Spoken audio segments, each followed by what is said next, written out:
Largely forgotten, the conflict over Western Sahara appears to be heating up again as a new round of UN-sponsored talks between the two sides gets underway. Are protesters asking simply for a better life, or are they seeking independence? And is the United Nations really capable and willing to bring this long-running conflict to an end? This is Inside Story.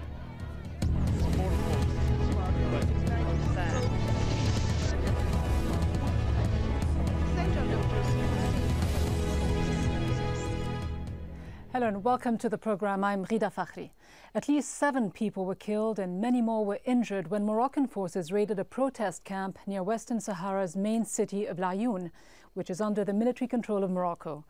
The Gdaim Izik camp, which houses 12,000 refugees, had sprung up 4 weeks ago in protest against the deteriorating living conditions in the area and the ongoing political stalemate.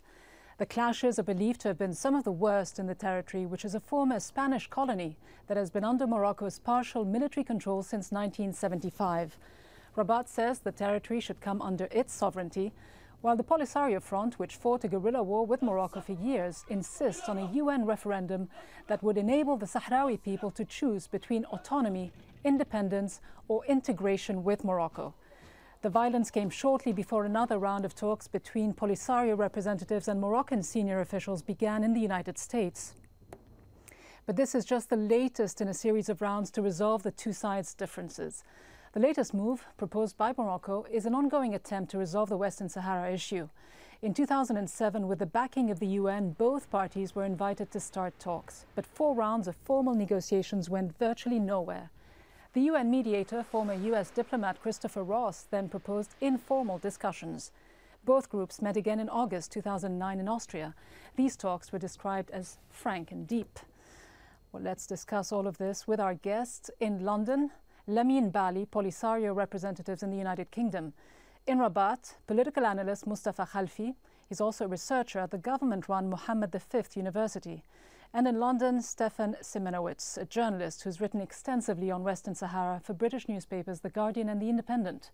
Welcome to you all to the programme. Mustafa Khalfi, if the aim of these protests was to draw attention to this conflict, after all, it is the longest running conflict in Africa, to put pressure on all sides to move this forward and reach a long overdue settlement, wasn't that fair game? Yes, I agree with you that this social demand is urging all parties to find a political solution based on the idea of no winner, no loser, and this will help the population in the Sahara to prosper and to develop its life. I think with the ongoing informal talks, this what happened almost the last 4 weeks is a huge demand, and it is paralleled with the situation of the refugees in the camps. Almost 100,000 using the numbers of the United Nations are living in a bad situation. So But why did the Moroccan police intervene? Wasn't this, after all, the legitimate right of the Sahrawis to protest, their right to the freedom of assembly and expression? Yes. Yes. This last Moroccan authorities' intervention to dismantle the camp outside Laayoune has happened after an agreement has been reached last Thursday between the coordinating committee and the local authorities. This agreement is based on providing jobs and lands for housing. But the problem that some groups who are connected with the Polisario tried to stop the implementation of this agreement, and they start politicizing the social demand and trying to transform the camp to a political entity. Stefan Simonowitz, is that the case, the way you see it? Was that a legitimate case of resistance by a people who, after all, are living under de facto occupation? Well, I don't actually know the details of what have actually happened in the camps yesterday. What the situation is that quite a few international journalists weren't allowed access. No journalists have been allowed access to the camps. Even 3 Spanish politicians who were trying to get to the camps to observe over the weekend were not allowed into the country.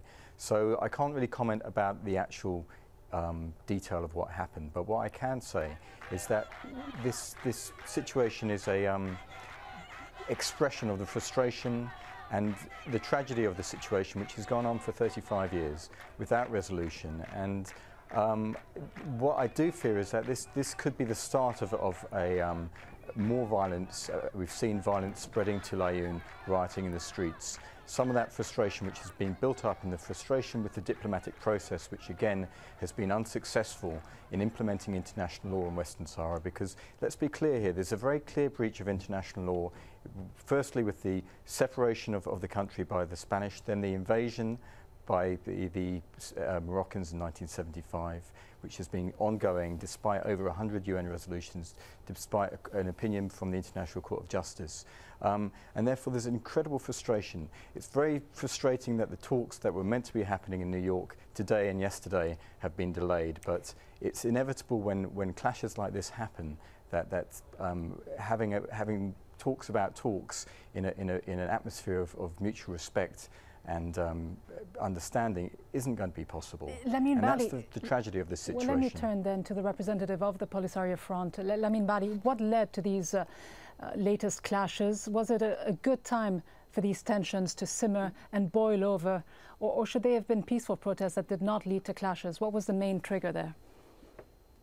I think it is quite important to point out this is as a result of accumulation of 35 years of occupation of Western Sahara by Morocco illegally against international law, as pointed out by Stefan very clear. And number two, I just would like to refer to you that the figure which you haven't mentioned, it's the latest figure which I have. There are 11 dead and there are 723 wounded and 159 disappeared. And this is really the atrocity carried out by Morocco, which add the list of the crime against the Sahrawi people since 1975. What triggered this? The frustration, definitely, prevention from the exercise of their right, the looting of wealth of Western Sahara from Morocco, and also lack of securing freedom of expression, and also lack of political solution which respect the right of self-determination of Sahrawi people.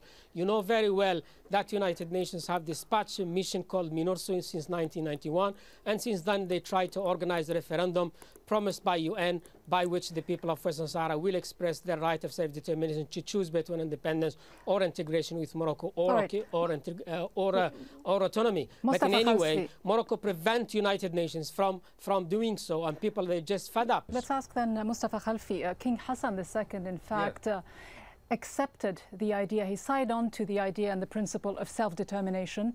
Morocco, of course, considers this territory annexed, but no other country accepts the sovereign territorial claims of Morocco, not even its closest allies, including France and the United States. What is holding Morocco back? Why won't it accept this principle that it signed up to originally of self-determination? Is it simply too scared to lose the support of the Sahrawi people? Yes. The first thing is that Morocco, he is the first who went to the United Nations and put the Western Sahara, Spanish Sahara, within the fourth committee as territory that should be decolonized. Secondly, Morocco doesn't annex it.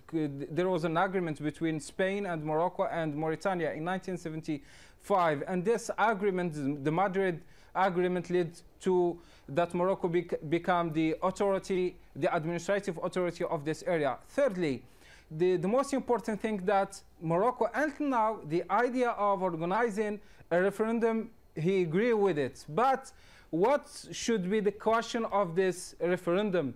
Morocco is asking that this area should have a political solution like that we saw it in North Ireland, between Britain and North Ireland. Why won't Morocco accept that? And just to set the record straight, the International Court of Justice's ruling back in 1975 accepted the idea of, quote, loose linkages between the Moroccan government, if you'll allow me to finish, loose linkages between the Moroccan government and some Sahrawi tribes. That goes back to the 17th, 18th century. But allow me just to finish this idea. The ICJ was also very clear in its conclusion that these linkages do not support Morocco's territorial claim.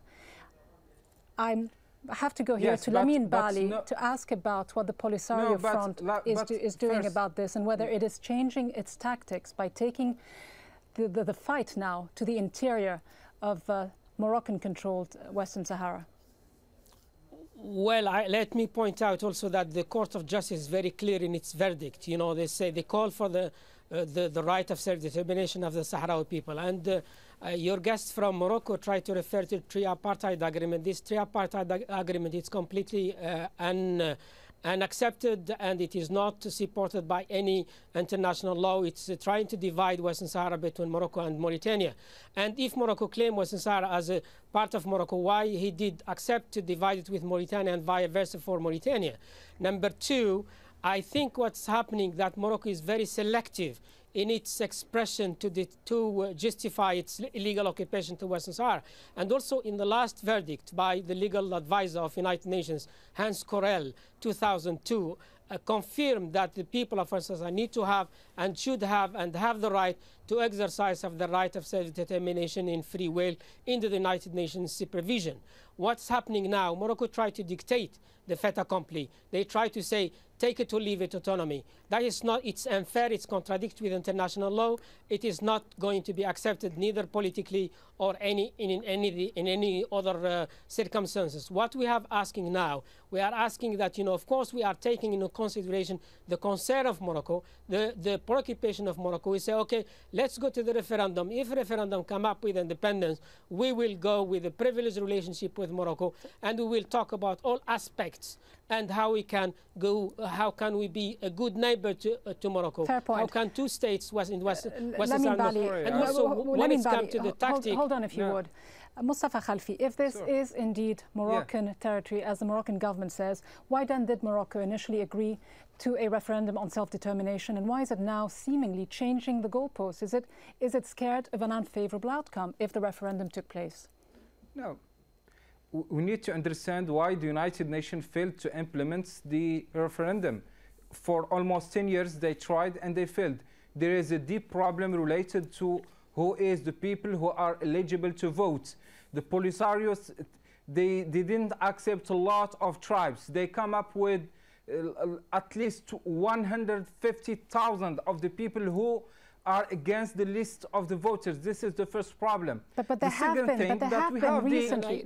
been recently less restrictive identification criteria enabling let me continue. Moroccan settlers who have been in the territory before 1990 to take part in this, and yet the Moroccan government won't accept it. Let me continue, please. Sorry. I wish you would take this point into account.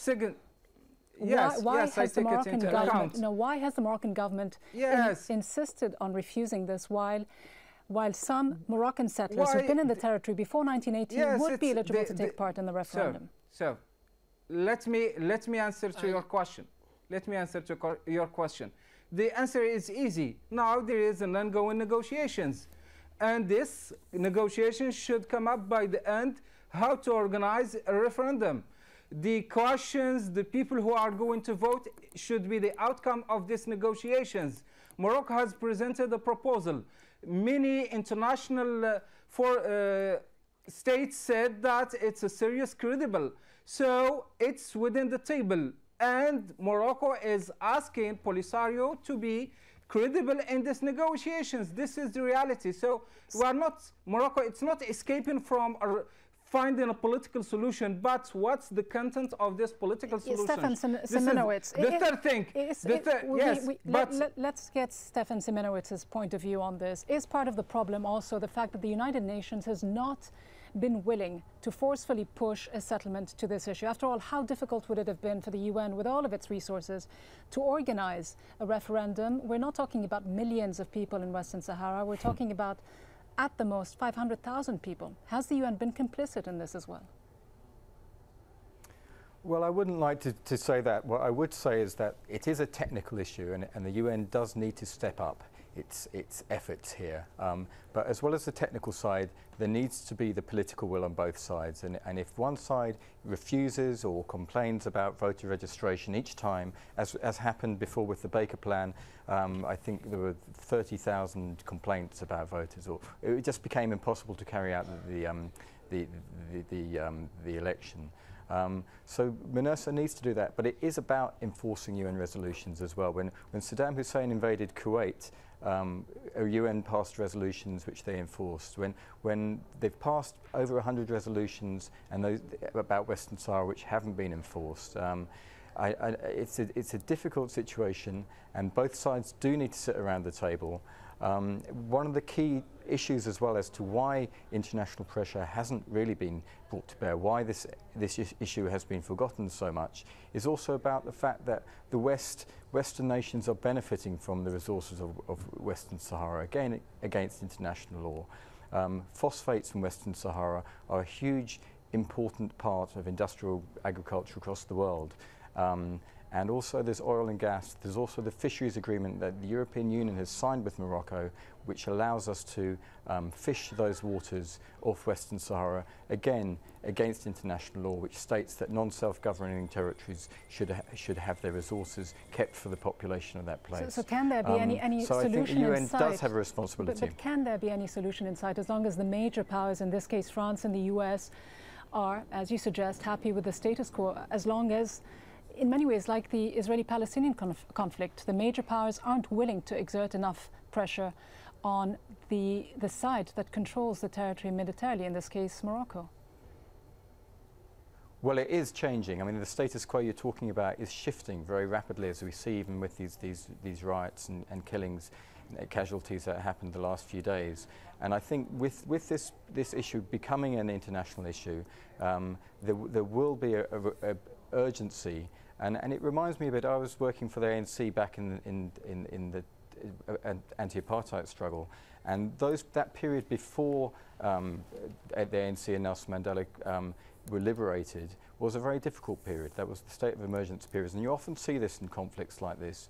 Often before a resolution, during the end game, things can flare up, and it is a concern, and this is why the United Nations do have to step in. They need to have a human rights monitoring mandate, so they can watch what's happening in the country and prevent disasters like the one we saw on Monday morning happening again, because there is a real danger that this could flare up, and international community has a responsibility. This could flare up, and Lamine Bali, there are clear signs the new generation, the younger Sahrawis, are growing increasingly dissatisfied with the leadership of the Polisario. They feel you haven't delivered on their national aspirations. They still languish in these refugee camps, and I visited some of them many years ago with the UN Secretary General at the time, Kofi Annan, and saw for myself the situations that people live in. Is there a chance then that if this situation continues to fester, there will be the risk that the Polisario will choose to return to armed struggle, as the Secretary General Mohammed Abdelaziz has often threatened he would? I think it is about time that international community to use a stick on the one who blocking the political solution, which respect the right of the people in Western Sahara. And I refer here to the European Union. They need to cancel their advanced status being given to Morocco, and also they need to cancel, the fishing agreement which being signed between Morocco and the European Union in 2006 as a means of pressure on Morocco to go in the right directions. In connection of the possibility of organizing a referendum or not, yes, there is a possibility, and it's not been blocked because the people eligible to vote. On the contrary, the United Nations beyond that, after 3.5 decades of no solutions, no tangible results, are you being challenged by the younger generation who want a different approach? Yeah. That's true. That's true. That's quite true, because everybody is frustrated, and there is a pressure on us to go back to war and to resume fighting. But I think that option it is not excluded at all, and we just hope there is still a margin of maneuver by which international community can prevent that from happening. And this is the right time. Morocco have continued violating human rights in occupied territory, documented by all major human rights organizations, and also their behavior, their atrocity, their barbaric attack against civilians in the Gdemizik camp, and 20,000 people living there, civilians without any arm. That is another example of the Moroccan crime. Yes, there is a possibility we do have to the war can give be prevented. Mustafa Khalfi the option to respond to these accusations. And if I may just ask a question here about whether, beyond the legality of this issue and international law, has it been, from the political standpoint, worth it for the government of Morocco to continue to drain all of its resources, military, financial, into this conflict with no end in sight and in a way that lacks transparency. Human rights organizations across the board have criticized the Moroccan government for not allowing international journalists in to really tell us what is going on. Yes, the first thing that I know some journalists who used to have to stay in the camps, Sombrero from El País. So some journalists are allowed to publish articles from the city. Second thing is we need to take into account the lessons of the former UN envoy, Valsom. After 4 rounds of negotiations between 2007 and 2008, he said that we need to move toward the realistic approach, realistic solution. Thirdly, the problem about human rights, it's paralleled in the camps in Tindouf and in Morocco. Human Rights Watch has published a report in 2008, and recently they published a declaration about the situation of a former leader in the Polisario who now believes in the autonomy plan, and he defended the autonomy plan, but now he is jailed in the camps. Fourthly, the problem with the Polisario, they didn't take into account that in 2003 they agreed with the second plan of Baker.